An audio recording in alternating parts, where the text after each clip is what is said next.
Bueno, buenas tardes a todos. Gracias por estar en la charla. Bueno, yo me voy a ir al lío inmediatamente porque sé que de lo que quieren saber es de IA y sobre todo de las estructuras agénticas aplicadas en salud, que es lo que he estado haciendo. Yo reconozco que estoy obsesionada con el tema, me gusta mucho y bueno, he hecho muchas cosas en los últimos meses, así es que agradezco mucho a la Universidad Europea y sobre todo a los codirectores del máster por esta oportunidad de presentar las cosas que se hacen. Creo que es esencial que podamos vincular a la gente que está en el área clínica con la gente que estamos en el área de ingeniería de IA, para así poder crear soluciones que de verdad resuelvan los problemas. Bueno, en el fondo esta charla fue propuesta con unas preguntas y que decía, ¿puede la inteligencia artificial responder preguntas clínicas con evidencia científica, resumir casos clínicos en varios idiomas y explicar visualmente imágenes médicas? Bueno, eso es lo que les voy a mostrar. Son 3 proyectos distintos. Hay un demo en que agrupé 2 de estas investigaciones en una para que no fuera tan largo. Lo que me gustaría partir diciendo es que creo que las arquitecturas agénticas son lo que permiten hoy en día realmente hacer avances significativos en salud.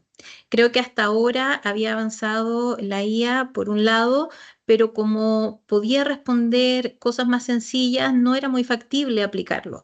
Desde mi punto de vista, creo que recién ahora con estas arquitecturas se abre una posibilidad real de resolver problemas complejos, porque creo que esa es la principal ventaja de las estructuras agénticas, que al poder encadenar distintos tipos de modelos y agentes y herramientas, que luego vamos a hablar un poquito más de eso, podemos resolver realmente problemas complejos como los que se dan en el área de salud.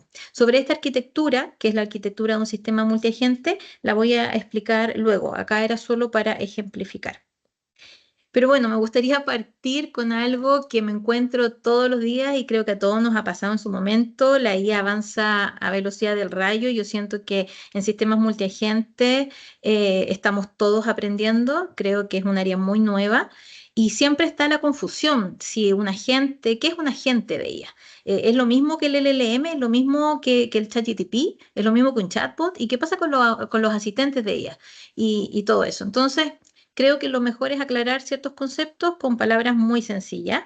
Yo creo que cuando decimos que ChatGPT, que lo conoce todo el mundo, es un LLM, entendemos que son modelos de lenguaje. Por lo tanto, para un sistema multigente son el cerebro lingüístico. Hay que entender que estos son sistemas que no piensan. En realidad, por mucho que se hable a veces de razonamiento, porque nosotros seguimos, digamos, paso a paso lo que hacen, en realidad no razonan, y eso hay que tenerlo claro. Simplemente predicen el siguiente token. Es decir, que no actúa por sí mismo un LLM. Para que actúe yo le tengo que hacer una pregunta, lo que en lenguaje técnico hablamos de un prompt, en que yo le digo, actúa como tal persona y respóndeme esto y esto. Así es que digamos que el LLM todos lo tenemos más o menos claro. Cuando a ese LLM le damos una interfaz conversacional, es decir, una capa como si fuera una web sobre el LLM, podemos tener un chatbot, que es lo que vemos generalmente en las empresas, en que te aparece una ventanita y que en el fondo te hace preguntas. Los chatbots son mucho más antiguos que los LLM. De hecho, yo llevo muchos años haciendo chatbot y claro, utilizábamos otras tecnologías mucho más rudimentarias que los LLM hoy en día. Y aún así podían funcionar bien. Luego tenemos los asistentes, perdón, de IA. Y aquí es donde ya nos empezamos a perder, bueno, ¿qué es qué? Yo creo que es más fácil con un asistente hablar, por ejemplo, de Siri, que en el fondo la tenemos en los teléfonos Apple, que tú le das una instrucción y puede hacer cosas por ti, cosas básicas, así como buscar algo en la agenda, buscar en Google Maps, no sé, alguna cafetería cercana. Es decir, son tareas delimitadas, muy sencillas, pero ya es un poco más de lo que puede hacer un chatbot. Y luego ya tenemos un agente de IA. Un agente de IA mucho más complejo que lo que hemos visto hasta ahora. Tiene como parte de su backbone o de su núcleo un LLM que es su cerebro. Y ahí es donde viene la confusión, en que yo digo, hoy ChatGPT es un agente. No, no es un agente porque un agente es más complejo que eso. Un agente tiene un objetivo, puede elaborar un plan para cumplir ese objetivo, realiza acciones y esas acciones no dependen necesariamente de mi prompt. Es decir, hay un prompt inicial, pero luego la gente puede ir ejecutando distintas tareas para llegar al objetivo sin que yo le tenga que estar diciendo a cada paso qué es lo que tiene que hacer. tiene memoria en el sentido de que puede recordar. Eso también se tiene que programar y depende cómo lo queramos ver. Hay algunos que tienen memoria que se llama persistente, es decir, que entre una sesión y otra se puede acordar, que es lo que tenemos ahora con ChatGPT, sobre todo cuando armamos proyectos, que recuerda todo lo de ese proyecto y en el fondo va quedando ahí. Así es que un agente IA decide y actúa. ¿Y qué es lo principal en un agente IA? Que tenemos un modelo, que es el LLM, tools, que son herramientas que podemos pedirle que haga distintas cosas y que esas tools son en el fondo código, se programa. Y esas tools a veces son APIs y las APIs en este caso serían una forma de acceder a otros servicios, a otras empresas que tienen otros servicios. Como por ejemplo, yo quiero que mi agente acceda a imágenes. Mi agente, como tiene un cerebro lingüístico, yo puedo hacer que cree un mensaje, pero no todos podrían crearme una imagen. Entonces yo ahí me conecto, por ejemplo, con un sistema de imágenes para que me cree una imagen. Los LLM más modernos también pueden generar una imagen, pero no todos pueden. Y la tercera parte de un agente de IA es que le podemos dar instrucciones. Y eso es lo que lo hace muy potente para muchos tipos de tareas. Y luego, más sencillo es entender el sistema multiagente, que en realidad es cuando encadenamos varios agentes especializados que colaboran entre sí para realizar tareas complejas. Y aquí es donde estos sistemas multiagentes, lo que les decía antes, que tienen mucho potencial en el área de salud. Entonces, un ejemplo, por ejemplo, es que un agente puede investigar con distintos tipos de fuentes. Por ejemplo, puede investigar en una base de datos, puede investigar en la web. Luego se lo pasa a otro agente que es el encargado de redactar y ese agente redacta un mensaje y luego podemos tener otro agente que verifique esa información, revisa, contrasta quizás con protocolos que tiene el hospital o que tiene la institución. Y también podemos tener incluso agentes de visión que puedan contrastar eso a nivel de imagen, que puedan ver si la imagen y el texto se corresponden, etc. Entonces, la verdad es que la potencia de lo que podemos hacer con los agentes es muy importante. Simplemente para dejar claro, porque yo soy una fan de los agentes, no lo voy a negar, es que nos permiten trazabilidad. Esto yo creo que es muy importante en salud, en vistas cuando nosotros tenemos que dar cuenta de lo que hace el sistema, explicar y los agentes permiten tener una trazabilidad completa. Luego vamos a hablar de distintas formas de generar un agente. Yo tengo algunas formas que son las que prefiero y les voy a explicar por qué. Porque no siempre todo es tan fácil de trazar, depende de la arquitectura que elijamos. Pero sí que te permite tener una trazabilidad completa y eso es explicar por qué va haciendo qué cosa. Y si queremos esto con validación clínica, es esencial. Podemos también dividir las tareas, eso es muy bueno porque podemos tener modelos especializados. En el área de salud es especialmente importante porque es muy difícil tener un modelo que, por ejemplo, sepa de todo lo que es medicina. Entonces, el poder dividir tareas y poder tener agentes especializados nos permite un poco equiparar lo que tenemos en el mundo físico, es decir, puede haber un agente que es especialista en todo lo que tiene que ver con traumatología. Podemos tener otro agente que es experto en radiología y otro agente que es experto en oftalmología y así. Entonces, eso permite mucha flexibilidad.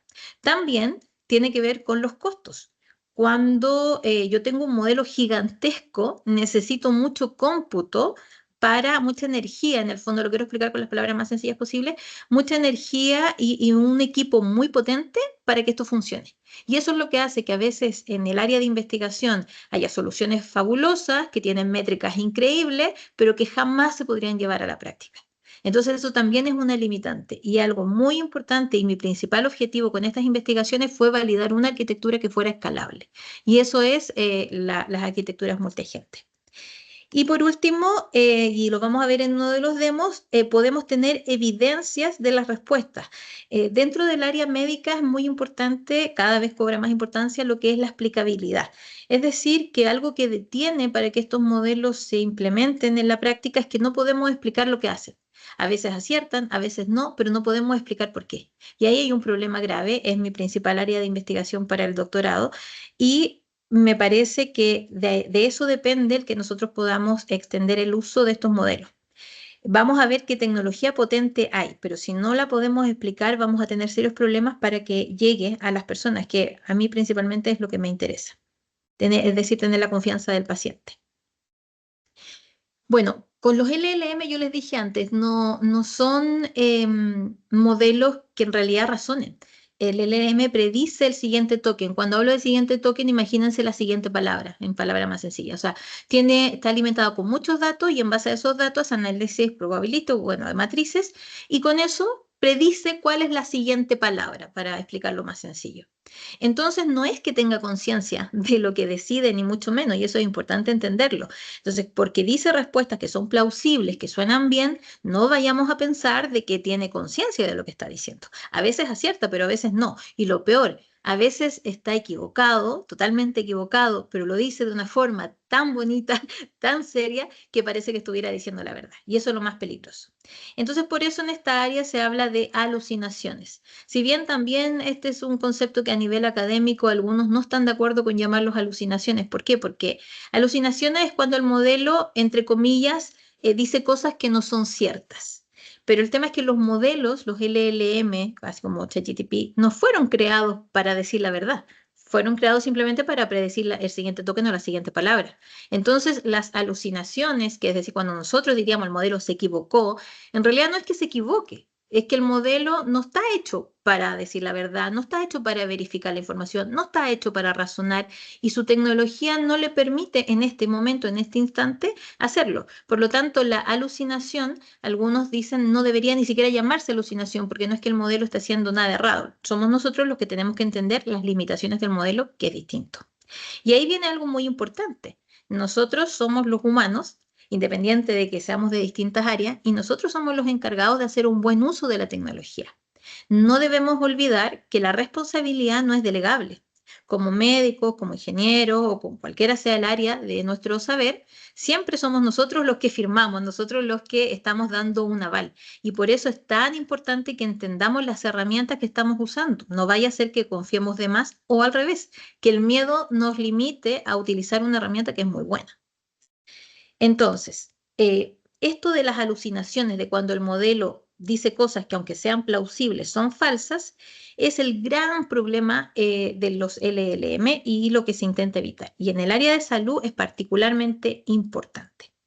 Entonces, en estas investigaciones que estuve realizando, obviamente un aspecto muy importante fue cómo mitigar estas alucinaciones, cómo hacer que el modelo me responda cosas que de verdad son útiles, que de verdad tienen sustento, en este caso académico, y no que me esté inventando cosas que suenen muy bien y que como yo no soy médico, me las crea, ¿me entienden? Y les digo que algunas cosas son tan bien hechas, tan bien respondidas, que aunque tú seas médico, te puede y de todas formas engañar, porque probablemente aunque seas médico, no vas a saber de todas las áreas, todos los detalles. Entonces, claro, de verdad que hay que tener ojo con la tecnología y saberlo usar. Entonces, primero tenemos que tratar de detectar este tipo de alucinaciones, pero lo que resulta mejor es mitigarla. Para eso, cada modelo se puede utilizar de distintas formas. Los que son del área informática sabrán que los modelos se le puede configurar a lo que se llama temperatura.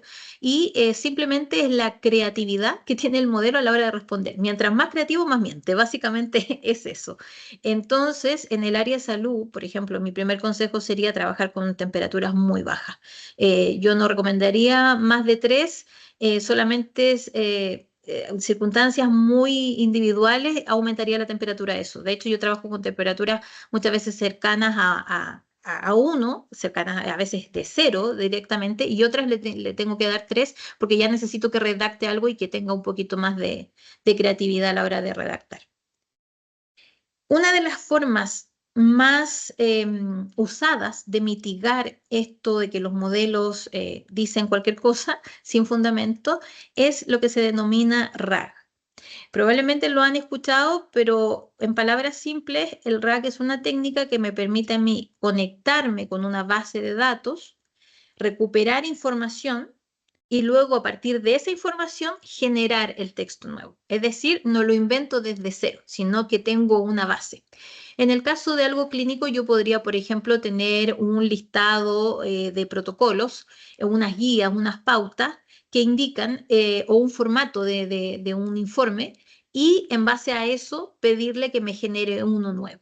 Entonces, ese tipo de cosas son las que se buscan para mitigar. En el caso de las investigaciones que vamos a ver, lo que se hizo como el primer desafío era hacer preguntas y respuestas biomédicas, es decir, preguntas que no son fáciles de responder, aún con conocimientos médicos, por esto que les digo que uno no sabe todas las áreas, es que se alimentó una base de datos vectorial con los artículos, con los resúmenes de PubMed, que son artículos científicos revisados por pares. Entonces, digamos que es información, lo que nosotros denominaríamos verídica. Y por lo tanto, yo quiero que las preguntas que yo haga me las responda basándose en información verídica y no que me invente. Entonces, esa fue una de las primeras medidas que se tomó, el armar esta base de datos vectorial para que se anclara el LLM a esa información antes de responderme cualquier cosa. Y ahora explicar brevemente los desafíos. Estuve como mencionaron, estuve en un congreso internacional denominado CLEF 2025, donde se presentan las investigaciones que se hacen como parte de desafíos de ella. Es decir, son temas que no están resueltos. Y eso es importante saberlo. Es decir, que hay avances, nos nutrimos mucho de lo que hace uno, lo que hace otro, pero todavía son desafíos que están ahí. Y eso es muy importante saberlo, porque aunque tú obtengas muy buenas métricas en un desafío un año, al otro año, por ejemplo, en el caso de las preguntas, te cambian las preguntas y tienes que ver si tu sistema sigue respondiendo bien al cambio de preguntas. Y ese es un tema muy importante en salud que voy a tocar más tarde, la importancia de los datos. Porque tener buenos datos es todo, básicamente. Bueno, con IA en general, no solamente en salud. Entonces, bueno, estos desafíos fueron tres en los que participé con investigaciones. Bio ASQ 13B es de preguntas y respuestas, Question and Answering, Q&A. El Multiclim Zoom es para hacer resúmenes multilingües de casos de estudio clínico, es decir, documentos extensos que tienen información muy densa a nivel médico y muy importante de que no se vaya a ir cualquier detalle. No es fácil hacer un resumen de un caso clínico porque olvidas un detalle y eso puede ser muy importante en otro caso, cuando un investigador toma ese caso clínico y se basa en él para dar un tratamiento, un medicamento, el que ese resumen esté mal hecho puede significar hasta que una persona pueda morir, porque resulta que el resumen que se hizo de forma automática omitió un detalle clave que es, por ejemplo, una alergia o algo así. Entonces, por eso no es fácil hacer resúmenes de casos clínicos. Y eso lo explico porque a veces sobre todo cuando estaba en esta investigación, había gente que me decía, pero ¿por qué estás investigando el tema de los resúmenes? Si eso ya lo hace ChatGPT. Y eso es algo que generalmente la gente piensa porque, claro, ve que ChatGPT hace tantas cosas, pero el tema es que lo hace con muchos errores y muchos errores que a veces nosotros no tenemos idea. Entonces, cuando se investiga en esta área, se intenta lo que les decía antes, mitigar estos errores, entender lo que hacen los sistemas y tratar de hacerlo realmente bien para que se puedan utilizar en la vida real. Y la tercera investigación, desde mi punto de vista, la más desafiante, pero a la vez interesante, es la de imágenes médicas. ¿Por qué es desafiante? Bueno, aquí había tres tareas. Una de conceptos, es decir, con una imagen médica, que imagínense una radiografía, una tomografía, primero el modelo tenía que identificar qué artefactos había ahí. Por artefactos me refiero a órganos, incluso a hallazgos, que es lo más difícil que detecte un modelo. Es decir, el modelo debería poder identificar que hay una masa, lo que podría llegar a ser un tumor. El modelo no le corresponde diagnosticar, pero sí decirte, mira, aquí se ve una mancha, aquí se ve gas, aquí se ve una masa, y luego el radiólogo, por supuesto, es el que tiene que determinar a qué corresponde. Pero ya que el modelo te pueda decir ese tipo de cosas, es importante, inclusive como un sistema de control de calidad a lo que hace un humano que no se haya pasado algo importante. Imagínate que se pasó un tumor en un informe. Entonces, cuando tú corres estos modelos por detrás, después de que se hayan hecho los informes y detecta, oye, mira, aquí hay una masa en la imagen, pero el informe no lo señala, eso puede ser muy bueno para tratar de captar errores antes de que sea algo grave. Y eso porque el ser humano no es infalible, entonces siempre hay errores. Y la parte más desafiante después de detectar los conceptos era que hicieron caption. El caption es una descripción breve de la imagen. Entonces te dice, por ejemplo, radiografía de tórax que muestra pulmón derecho con una efusión, no sé qué. Entonces es una descripción muy cortita de 1 o 2 líneas. Y luego lo más desafiante es la explicabilidad, es decir, cómo yo entiendo lo que el modelo hizo, dónde miró el modelo para poder tomar esa decisión de decirme, mira, esta imagen se describe de esta forma. Las demos están en un canal de YouTube que vamos a ver próximamente. Y acá tengo simplemente un glosario técnico de algunos términos que voy a mencionar. Estos términos los puedo mencionar en la medida que vamos explicando, pero de todas formas es importante como la audiencia por una parte tiene conocimientos de informática, pero hay otros que tienen conocimientos médicos, entonces no siempre se entiende uno y otro y hay terminología un poco mixta. El RAG ya lo vimos de qué es. Cuando hablamos de un retrieval híbrido, básicamente es que nosotros estamos tomando de 2 formas la información. Por un lado, hacemos uso de una base de datos vectorial y por otro lado, buscamos por palabra clave, es decir, no buscamos de una misma forma. Eso da mejores resultados. Ya a nivel técnico no me voy a meter más allá.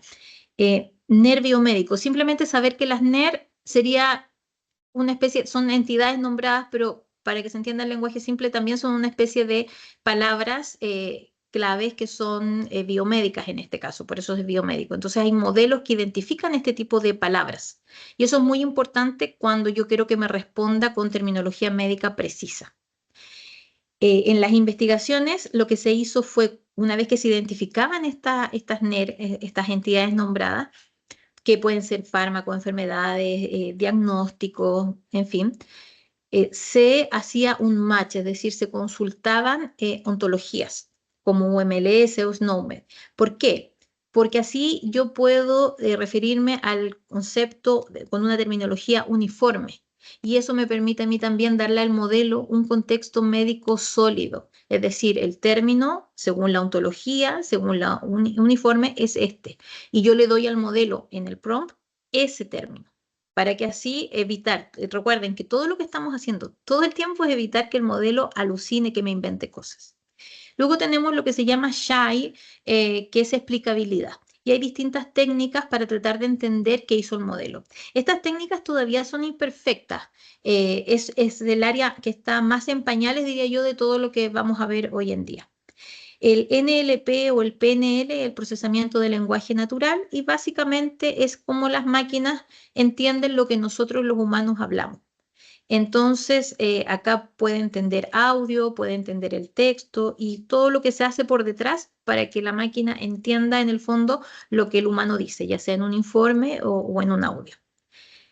Y los modelos multimodales, eso porque casi todo el mundo conoce los LLM, que sería como el ChatGPT más básico, pero también, y en esta investigación se utilizaron modelos multimodales, que son los modelos, los grandes modelos de visión y lenguaje. Es decir, son modelos que al mismo tiempo pueden procesar imágenes, como imágenes médicas, e información clínica, que trabaja en conjunto con eso.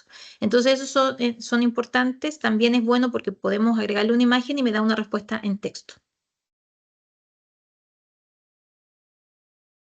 Así es que vamos a ver el primer demo donde está esta arquitectura. Creo que es mejor ver lo que hay y luego, si tienen preguntas, me van diciendo sin problemas, porque yo la verdad es que no quiero hablar demasiado de lo que a mí me interesa, porque me interesan muchas cosas. Así es que es mejor que ustedes me digan qué les va interesando. Ahí les dejo también el canal de YouTube. Ustedes pueden ver ustedes mismos los demos. Hay más de uno, hay varios.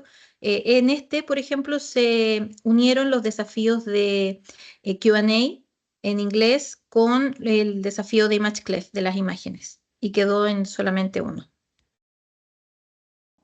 Eso es lo que hace el sistema y me gustaría que también ustedes pensaran lo que hay detrás del sistema. Acá está la arquitectura nuevamente. Y es interesante el tema de entender lo que podemos hacer, porque esta aplicación no es una aplicación clínica, esta es una aplicación académica y en respuesta específica de unos desafíos de IA.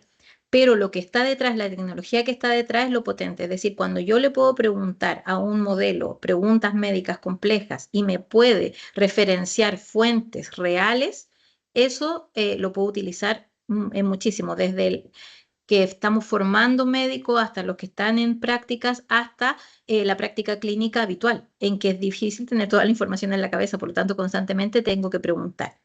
También lo de visión, el que el modelo pueda ver las imágenes, puede identificar lo que hay en la imagen, describirla, responder preguntas a futuro sobre las imágenes también, que esa es la extensión que le estoy haciendo, y poder ubicar los objetos que hay en las imágenes, eso me parece que tiene muchas aplicaciones clínicas.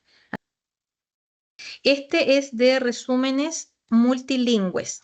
Esto es muy, muy potente, insisto, porque toda la información en un sistema, no solamente en el sistema médico, sino que en todas las áreas. Nosotros estamos llenos de protocolos, qué guías, qué referencias, qué papers, informes, todo está escrito. Todo lo que tenemos en base de datos en el fondo está escrito. El problema ahora no es que no haya información, es que hay demasiada información. ¿Cómo yo proceso esa información?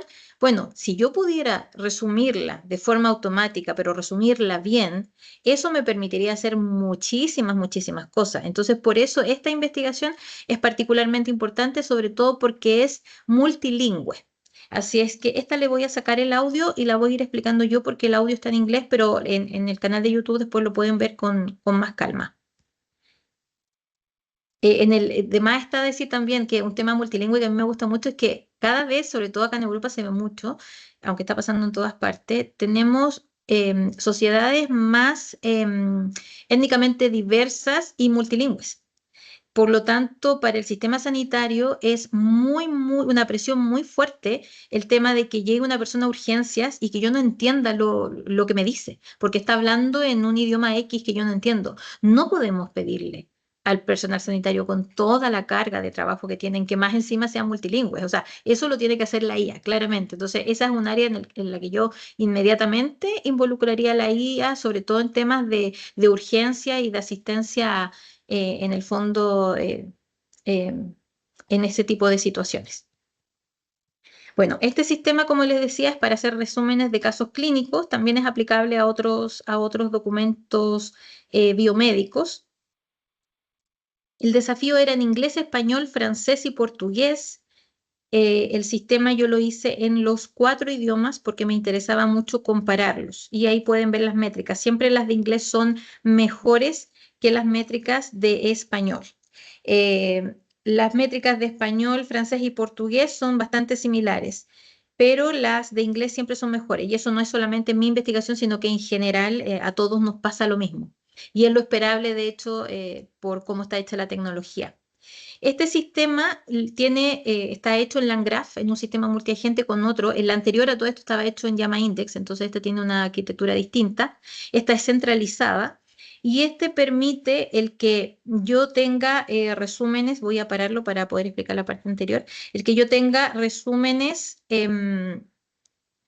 Gold, que son resúmenes que en el fondo están hechos por humanos de casos clínicos.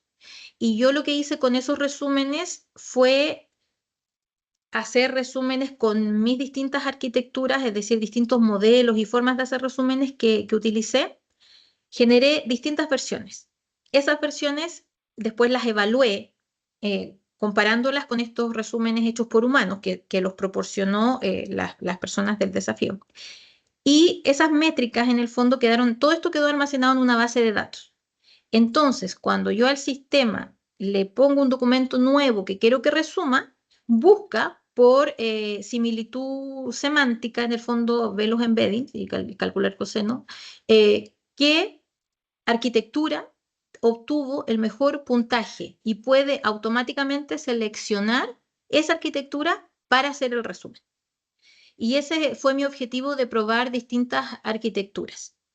Dentro de las arquitecturas está el hacer resúmenes con distintos tipos de modelos, con distintos tamaños de modelos, con modelos multilingües, con modelos, por ejemplo, en inglés, pero haciéndole un fine tuning. Y ahí hay algo interesante, un modelo, el Biomistral, está entrenado con documentos biomédicos, pero en inglés. Le hizo un fine tuning en español y resulta que el fine tuning no salió bien y el modelo no es que no hizo lo que tenía que hacer, pero no lo hizo tan bien como debería haberlo hecho. Es decir, hay otras arquitecturas que funcionaron mejor que esa. Entonces ahí vemos cómo el rendimiento automáticamente baja cuando no utilizamos un modelo multilingüe o el fine tuning tiene muy pocos documentos como para que el modelo deje de lado el conocimiento que tiene en inglés. En el fondo se lo resumen en español.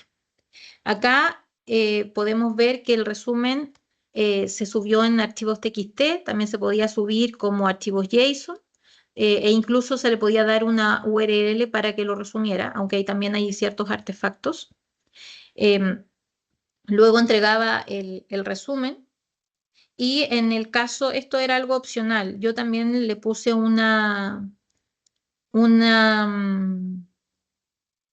función de traducción, pero esto no era algo que era necesario, sino que a mí me enloquecen los temas multilingües porque lo veo muy útil, es decir, todo el conocimiento está en inglés. Si yo tengo un sistema que me resuma los papers o los casos de estudio clínico en inglés y luego me lo traduzca a español o cualquier otro idioma, digamos que las personas trabajando en esto, en investigación clínica, podrían avanzar mucho más rápido con muchas cosas.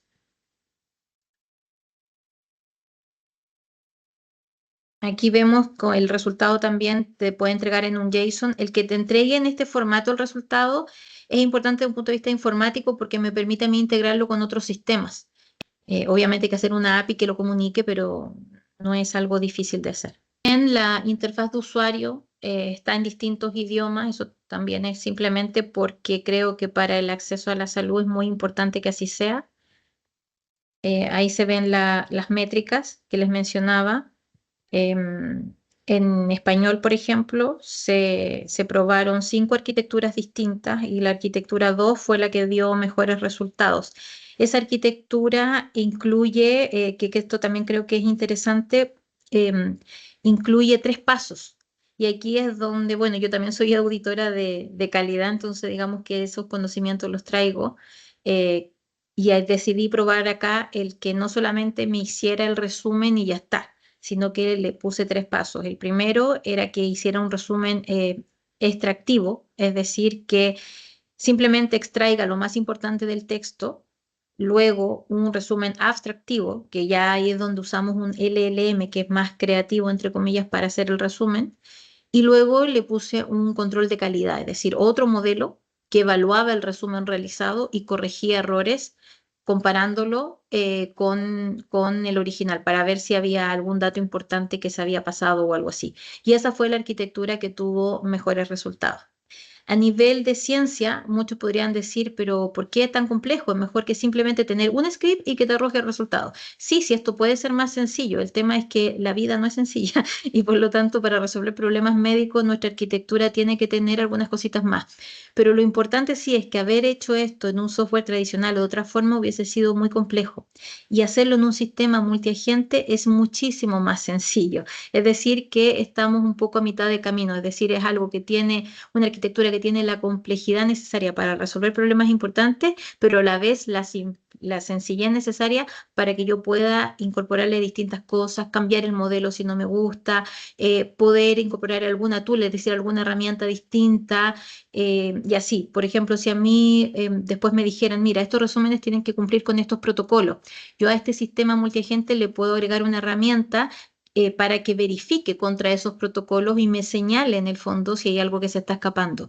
Eso es muy potente. Eso tiene muchísimos usos también en distintas áreas y no solamente clínico, pues se puede utilizar en el área legal y en todas las áreas industriales también. Entonces, es importante que se vea lo que está detrás de lo que se hace, porque ahí es donde está la utilidad en el trabajo que tiene cada uno.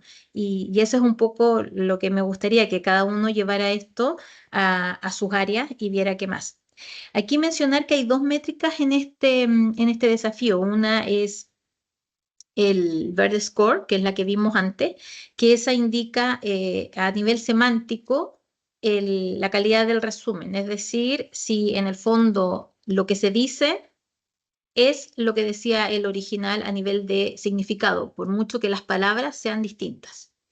Y en cambio, el Rush es al revés. Lo que premia esta métrica es que se haya utilizado exactamente lo mismo que estaba en el original.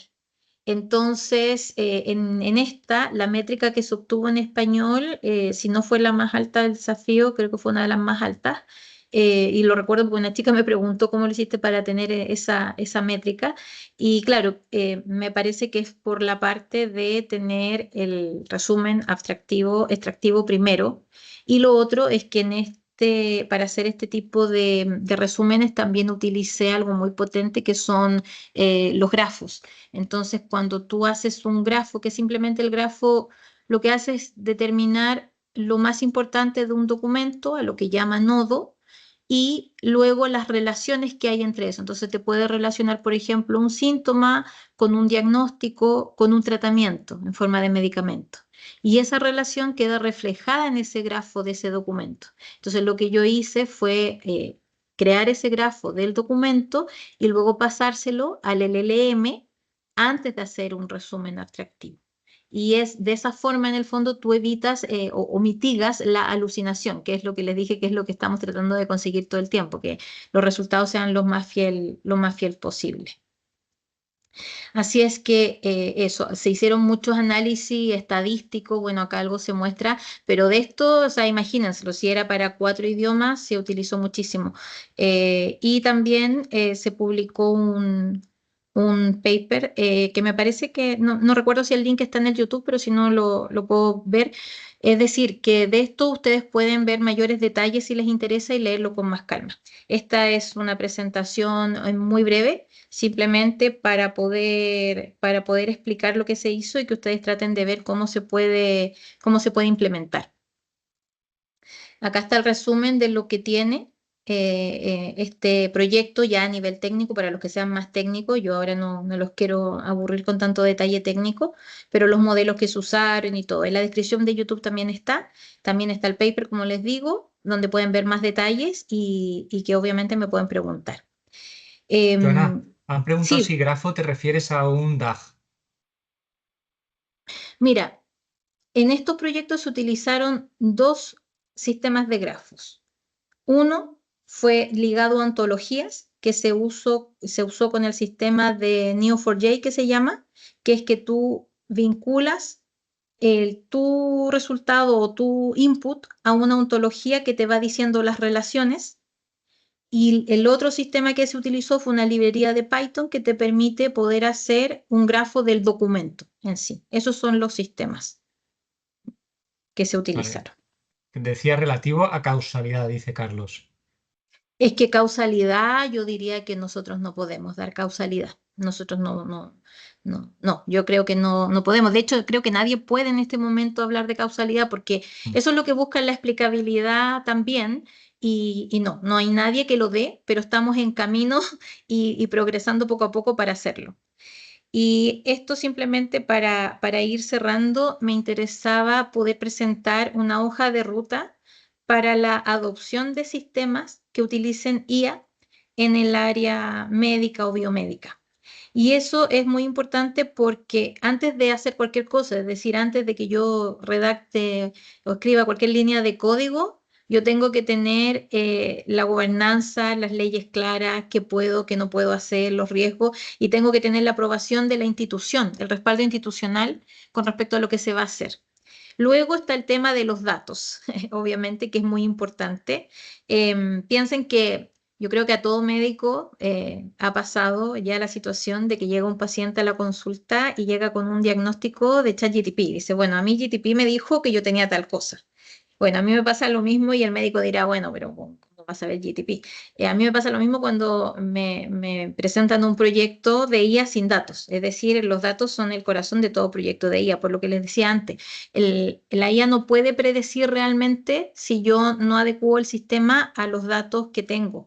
Entonces, ¿puedo obtener cosas? Sí, pero van a ser bastante imperfectas. El diseño agéntico, que ya creo que con eso lo que les dije antes ya está. Obviamente hay que tener guardrails y medidas de seguridad, que ese es otro tema muy importante, que no hay tiempo para hablar de tanto. Las métricas de calidad y la seguridad también son muy importantes. Luego recién de que tenemos todo esto definido, pasamos a un piloto. Y ya en ese piloto podemos ir detectando ya problemas más importantes, pero fíjense todo lo que hay que hacer antes de siquiera tener un piloto. Entonces, acá se piensa que es cosa de ponerse a programar y ya, y yo les diría, no, hay mucho, mucho trabajo que hacer antes de llegar a esa etapa. Y por último, ya el despliegue, que siempre aconsejo que sea gradual, y obviamente ahí es donde más se aprende y se puede ir ajustando los modelos y poder mejorando el sistema.